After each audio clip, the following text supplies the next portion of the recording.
নিজের খারাপ সময় কাউকে বুঝতে দিবা না। নিজের অনেক বেশি খারাপ সময় এটা যদি মানুষকে বুঝতে দাও, তাহলে মানুষ তোমার কথা গুরুত্ব সহকারে শুনবে না, মানুষ তোমার সাথে কথা বলতে চাইবে না। মনে করো আজকে আমার পকেটে টাকা নেই, আমি এখন মানুষের সামনে গিয়ে এমন একটা ভাব দেখাবো যেন আমার কাছে অনেক টাকা আছে।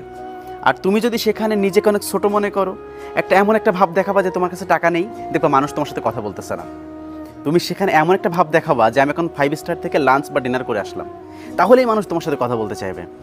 নিজের খারাপ সময়, নিজের দুর্বলতা যদি তুমি প্রকাশ করো, তাহলে মানুষের কাছে তুমি কোনো মান পাবা না।